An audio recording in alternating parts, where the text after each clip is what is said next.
and welcome to the About Her show. Hi, This Sangeeta. Thank you so Hi, much. you're welcome. This is a show where we get women achievers who we call women trailblazers to share the story of their lives with us, to tell us about their ups and downs, challenges, what they have faced, how they have navigated all those challenges, and been able to follow their dreams and ambitions. Because you do know that there are so many women out there who want to do things, but something or the other comes in the way and they are not able to. So the I idea is agree. to inspire them, motivate them to get out of whatever is holding them back and realize their potential. And eventually, we want to build a community of women who are there to support, empower, help, and be there for each other. So, a very, very warm welcome to the show. Thank you so much, Sangeeta. Okay, so just as an icebreaker, a little bit about your childhood, your early life, and if you think any of those experiences left an imprint on you or, they made you into the kind of person that you are today. Yeah, definitely, Sangeeta. I feel that childhood plays a very important role in anyone's life. Yeah. So, hailing from a very small town in Uttar Pradesh, I come from a very small town, Mhm. and there were no good schools. So I studied in Hindi medium schools. I mean, not a bad thing, Yeah. but of course, in today's time and age, if you don't know English, it's a little challenging. So Hmm. I was studying there, and when I was 6 or 7 years old, my parents decided to send me to Lucknow to my grandparents, maternal grandparents. And initial couple of years was so challenging because I could not understand, because I was put in an English medium school and I Hmm. could not understand a word which was being taught, and hence I was failing miserably. And in that process, I realized that nobody wanted to be my friend, and I was pretty getting kind of very lonely. So Hmm. first challenge there I felt, and I felt that language was a big barrier. So language learning is very important for anyone to be able to navigate and to be able to bridge that gap which Hmm. sometimes a person faces. So in those many years, I got attracted towards books and I started reading. And a time came in like 2 3 years, I realized that I had read the whole library of the school, Hmm. and that made me excellent in English unknowingly. I mean, nobody was training me or anything. I was living in the world of Enid Blyton, Nancy Drew, and Hardy Boys, all those. I Hmm. was reading and I used to fantasize about all those ginger ale and those picnics and all that. So it Okay. was a really beautiful time. And one day I realized that I became excellent in English. So that was my first barrier which I crossed after learning a language. And suddenly everybody started appreciating, everybody started becoming my friend. Hmm. So that was first thing which impacted me and my journey a lot in reaching here where I am. Okay.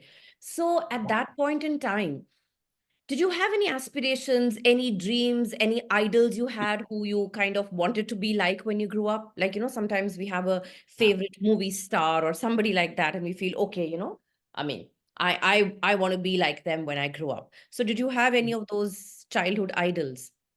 So very interestingly, not a movie star, but my grandfather. So my Okay. grandfather, again, coming from that small town, he was very passionate about education. And he Okay. used to travel like 200 kilometers to study. And he did his graduation and he topped the university in those times. Then eventually my mom came and she opened 3 schools in that small village. And there were now we are proud to say that she has 10,000 students, and everyone gets the best of education in that village. So Wonderful. coming from that kind of background, I too always wanted to do something for the society. I did not know what, because I was too young, I was too lost, I was fighting my own battles in those times. But yes, I everyone tells me that you always were craving to do something different, something which would help people. So Okay, yeah. okay. So then how did this foray into Spanish happen? Did it happen because you, like you said, you acquired mastery over English? I mean, when you came from a space you didn't know the language, but in your own way and on your own, you acquired mastery over it. So was that something which triggered something in you that you kind of gravitated towards learning a foreign language? Mhm. So no, actually that was never a plan. So I Okay. got married at a very early age. I was 19 when I got married. Mhm. And then 16 years, of course, Indian household, the beauty of relationships is that the woman has a fair share of responsibilities, and which is a beautiful phase of life. You have your children, you grow them, you see them, you are part of their growing up, which is very beautiful. So once 16 years later, when I felt that I was quite done with my responsibilities and the children were ready to fly the nest, Mhm. so at that time I decided that I need to learn something. Again, that desire to learn started coming up. So I Hmm. was doing many things, and in that process, on a trip, I landed up in Spain. It was just a week's trip, and we realized that nobody understood English. In that process, I was trying to, Google Translate. I was trying to talk to people, trying to convey that we were vegetarians. We were not able to eat the food out there. Hmm. In that entire process, I learned many words. And Okay. when I came back, again, that desire to master another language, to cross that barrier, which I felt in my childhood. Hmm. So I searched for the best institute in Delhi and I started learning there. So that was how it began, the journey to learn. But Okay. to teach, that was never the plan. Okay. So how did you get into teaching then? So again, initially, I felt the same feeling as I had in my childhood when at the age of 6 years, I landed up in a school where everyone was speaking English and I felt like an alien. Hmm. Similarly, here, when I reached and I entered the classroom, I was 36 at that point of time. Okay. And, out of the house after 16 years of being a homemaker. Hmm. So there were all young people fresh out of the university or maybe university students. They Hmm. all were so aware about the outside world and everything. And I felt so out of place. So Hmm. good 1 month, I did not speak a word in the class. I was just listening and I was enjoying it thoroughly, but I did feel scared to say anything in the class because I felt maybe I'm not that, I don't know that much as they know. Hmm. So after a month, when the results came, then I got to know that I had topped the class. Wow. So yeah, so that gave me motivation. And then I started learning. And after a year, I realized that all the other classmates, they started coming to me for help. The Okay. teachers, whoever were teaching, whenever they did not have time, they used to ask me that, could you please teach this person? So I Hmm. just was helping people in the library, in the cafeteria, everywhere. I was just, whatever free time I had, I Hmm. was teaching people. So Okay. that was just a volunteer thing, but I was enjoying it thoroughly because Hmm. after so many years, my brain was, intellectually stimulated. So Yeah. yeah, Yeah. and that got me slowly into the profession, the career I have today. So now you're pretty big in this space, aren't you? Well, yeah. So I have students all over the world, Wow. and just teaching from home itself. And in a couple of months, I realized there were cars piling up outside my house. People were coming from Ghaziabad, Faridabad, all the places. They were Hmm. traveling all the way, and the children. My house was filled with children, Okay. and they all became so happy with me because my teaching was not actually teaching. We Hmm. were trying to create a nice environment for them where they would not never feel that setback which I felt in my childhood because of the language barrier. Okay. So yeah, it did get popular. Hmm. And in the process, I also started teaching Hindi because I learned Hindi in my childhood. So I Yeah. started teaching Hindi to non-natives, like people who don't belong to India, mostly Spanish speakers all Okay. over the world. So yeah.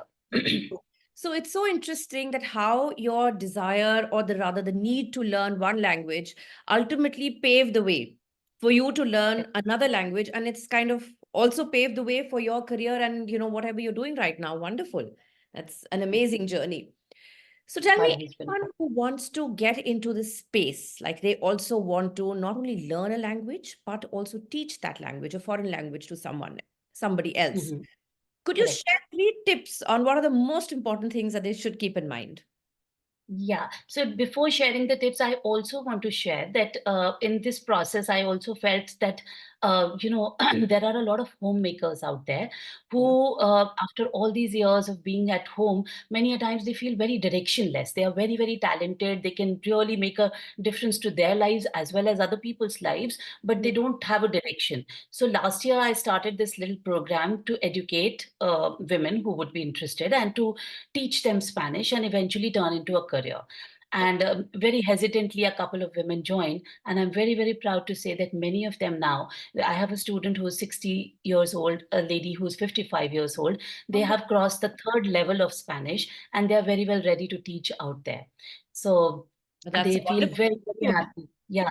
they do say that these 2, 3 hours of the day are the most beautiful hours of their day. So they look forward to it. Hmm. So I think, and again, talking about the three things which are very important in Yeah. the language learning, and to be able to do something out of it, is patience and perseverance. Because a lot of people come day one thinking that, oh, I want to become this. But Hmm. it requires a lot of patience, slow, small dosages, eventually 3 years, 4 years, and then you can make something out of it. Because So, overnight, it just doesn't happen. so you need patience, you A need lot. perseverance, and And majorly, basically, a lot of vigilance also, because whatever you see around, because language learning is just like an ocean. You can't memorize it. It's so much out there. So yeah. you observe, you assimilate, you try to connect these words with other languages, patiently, slowly, keep on learning. And that's the beauty of this. Okay. Okay. So tell me, Shweta, of course, we have our work and we have our families and all of that. But of course, we do have our ups and downs. We are only human at the end of the day. So days when we are not really feeling very, nice and bright. So how do you deal with those kind of days in your life? Yeah, that's true that there have been challenging times because, of course, when you're learning at an older age, your Hmm. body is many a times not that active. You have different challenges, your hormonal challenges, and all that. Then you're taking care of your children who are teenagers. They have their challenges, and there are days which are not very pleasing as you would want to. And on the other side, in the middle, like for example, my mother-in-law got cancer and we lost her in the journey, which was very, very unfortunate and sad. So Hmm. it shook all of us. But Hmm. then again, these small learnings and these small achievements, which after studying I get, I Hmm. think they keep me motivated and they keep me inspired to learn, to continue the journey. And then eventually that there are bright and nice days as well. So basically, I think what you keep in mind is that no matter what, one has to stay the course. I mean, these things will happen. This is life. Life will happen. But then, whatever is our purpose in life or whatever we want to do, that has to go on. There may be good days, True. bad days, but like good days don't last, even bad ones don't. Absolutely. Absolutely. So tell me, after having worked so hard and built this name and this career for yourself, so when you walk into a party with your husband, how do Yeah. people take to this idea that you are not only a working woman, but you are successful and you've made a name for yourself? How do people react? Yeah, so it's been a really beautiful journey throughout because I have seen a lot of appreciation in all walks of life, from neighbors to friends to family. Everyone has been really, really supportive. Mm, And there are times, and on top of that, my husband, I think he's always appreciated every tiny victory of mine. He's celebrated it to the max. Even if we travel internationally, many a times it happens that I bump into a student at the airport, mm, so the most unexpected place, yeah. and every this small thing I think has given me a lot of love. All the students who are now in different countries, they also always shower me with such kind words. So it's been a beautiful journey. I think everyone has been very kind and nice. Yeah. Okay. Okay. So tell me another thing, when you decided to do this, in the sense, not only learning was the first part, but then you decided to make a career out of it. So did you face any challenges, and do you think any of those challenges were because of your gender? Well, there I would say that I was lucky in the workspace because the first job I took up in the Instituto Cervantes, which is under the umbrella of Embassy of Spain, Mm. and that was at the age of 40. And a Okay. lady who normally people who retire at the age of 40, Mm. and at that time a lady entering a space with no experience, and you know I was welcomed with open arms, and I was guided throughout with no difference, no discrimination. Mm. And they in the entire journey, people taught me, like my mentors taught me, that what next course should I do to make my skill more sharp, Hmm. So I did my, for example, I did my master's in how to teach Spanish to non-natives. That was the master's which I did from Spain. I was clueless about it, but Hmm. people there guided me to do that. Or maybe 100 hours of teachers training, which was trained by international people. All these things I was guided by them, and I did not feel any discrimination at the workplace because of my gender at all. So I was very lucky there, I think. Okay. And the challenge of learning a different language, but I guess you had already perfected this by learning English, And so I guess you kind of knew how to do it and that helped. There's a little difference I would like to also point out, that the traditional system of education, which we've been following for many, many years, Hmm. I found a totally different way of teaching in the embassy. Okay. And I was awestruck with the way they taught. And that was something that's what I am now trying to incorporate in my teaching. And now I've started workshops to teach teachers how to create a beautiful environment in the class. That was totally different for what I was learning in my childhood and the way I learned when I grew up. So basically, you kind of amalgamated both systems and trying, you built one of yourself. Wonderful, wonderful. So, as we move along in life, and of course, you're married with children, and we go through so many, experiences. Any experiences which taught you some lesson that you would like to share with us? Yes, I would definitely like to share this, that when I Hmm. began with one student, when I thought of starting it professionally, Okay. and I started from home. Before that, I was teaching and volunteering everywhere. There were so many students, but when it comes to paying, so I Hmm. started with one student, and everyone was telling me, oh, people were very skeptical that this is not going to work, because who would come to your house to study? There are so many teachers out there who would come to your house and all that. So nobody would come. And I used to switch on the lights of my house for that one student once a week, and that's about it. Hmm. But the good work, I think slowly by the word of mouth, people started coming in. And I think 3 months it took. And Hmm. suddenly I was like full with work. So this experience has definitely taught me that age is no bar to doing anything. And B, you have to start small. Even if you start small, it can become big one day. So you don't have to worry. Many a times we shy away from doing that. So Yeah, yeah, yeah. That's a great learning actually, because sometimes and especially I guess when we start something when we are older, we just feel that true. maybe this level is too small, the scale is too small, and too small for me. But I think it's those tiny baby steps which will True. help us to become bigger. And I think the journey itself, we have to Yeah, enjoy and learn from that journey as well. absolutely. Absolutely. So, Shweta, a mother, a wife, a daughter in law, and of course, a woman entrepreneur. So, how do you juggle the various balls and the various roles that you have to play? Mhm. So yeah, there were times which were a little more challenging when the kids were not that grown up. Now the kids are grown up. I think I'm in a much better space because less responsibilities. I can dedicate a lot of time out there to work. So it's now slowly all fit into its puzzle pieces. There's been a lot of family support, definitely. There Mm. are days which are scary because now I'm gonna scale up the work. I've opened a big library for children in which I'm trying to incorporate a lot of reading activities and reading clubs and different things to encourage children out there to read, which we find very rarely these days. And also the languages, not only Spanish, I'm starting with Sanskrit and Hindi, and maybe in future Mandarin and Japanese. So all these things sometimes are intimidating, are you do feel unsure, or as they say, imposter syndrome. Sometimes you feel, are you worthy enough? But the next day, yeah, you, with all your family support and everything, you do feel, okay, oh, I can do it.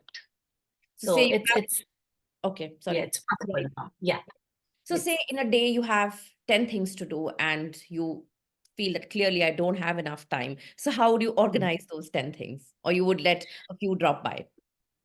So definitely you can never achieve 100% of all, because of course when we are juggling between so many duties, you are not able to give 100% to everything, and there is guilt, of course, definitely. But if I talk about it all, I think my family is the most important for me, so I give the first preference to my family. And then after that, then whatever spare time I have, then I like to dedicate it totally to my fitness and to my work. Because I think these three things are the most important for a person, in my opinion.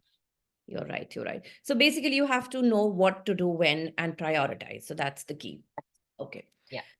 So, Shweta, young girls who are maybe 18 or 19 years of age at this point and on the threshold of their personal and professional lives. So, any piece of advice that you would like to give them, generally speaking, and in particular with respect to financial and emotional independence? Correct. So, you know what I tell my daughter also, because my daughter is 26 and she's right now studying in Oxford. Hmm. And I do tell her that, in my opinion, I might be wrong, but Hmm. in my opinion, nothing should be held back for another thing. So if you're getting married, you should not put your career aside, because, of course, financial independence is very important for each one, be it a woman or a man. Hmm. But on the cost of career, you should not hold back your private life also. So I Hmm. think they should. I mean, they can go hand in hand. I should not say they should go in hand in hand, but they can go hand in hand. It will be challenging. It will not be easy to manage both of them together, because they both require quite equal attention. And Yeah. you might feel that you're not doing either of them 100% correctly, Hmm. but I think it can be done. And it's beautiful if at the right age you're able to make your career and alongside at the family also. So, what That's you're what I feel. that your personal and professional lives need to go hand in hand. You don't have to sacrifice one for the other.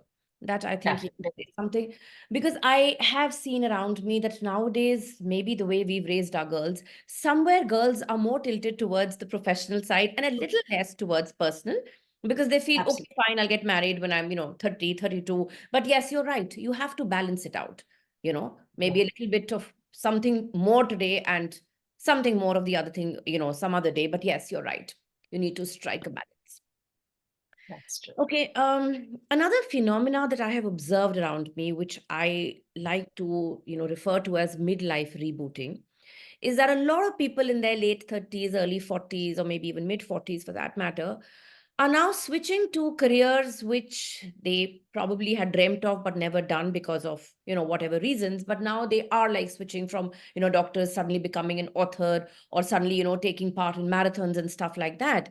So, why is it happening now and why did it not happen earlier? I mean, is it because the earlier generation did not have hobbies or passions, or what is it? I mean, what are your views on it? What I feel is that we are in a country where there's a huge population. There's a lot of competition always.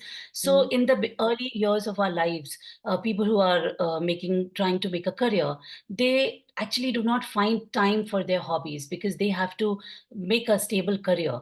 And by the time they are 40 and they are kind of stable in their career, because till then they kind of give up on everything, because mm, there's so much competition out there. If we talk about students, they have to study day and night and they have to give up on everything, because otherwise they do not get admissions. So there mm, is so much competition, and by the time they reach 40, then they realize, oh, time is running out and we need to give time to our hobbies as well. And mm, which is, I think, a very good awareness which is coming up these days. Because I should, like, for example, our elders, my parents or maybe my grandparents, they did not give time to their hobbies till the last days. My grandparent, I remember, he was very fond of traveling, but he could not because he was working at all times. And mm, he went to Paris when he was like 78, and he sobbed miserably. He said, I should have done this earlier. mm. So they did not get that opportunity. And I'm very happy that now people are at least realizing it at 40, which is not too late, and Sure. they have physical strength to be able to follow their passions. So yeah, you have a point, because yes, by 40, you're kind of maybe, financially also you are able to do it because you've taken care of, your major expenses in life, and now you can look towards these things. And also I feel that because of so much exposure that we are getting in terms of inspiration, like I'm sure the way you're relating about your life, some woman out there is going to get inspired and say that Yeah. I can also do it. So this, I think, access to information which we Hmm. have, in today's day and age, was not available to the earlier generation. They probably That's did true. not have that much inspiration. They may have wanted to do something, but they did not see anyone doing it around them. So, they never got that inspiration. So, yeah, that I is a agree. point. Okay. Yeah. So, where do you see yourself 10 years from now? So, Sangeeta, as I told that I have been wanting to make a difference to the society. Hmm. So now I'm building this language school under the name of Woodbridge Language School.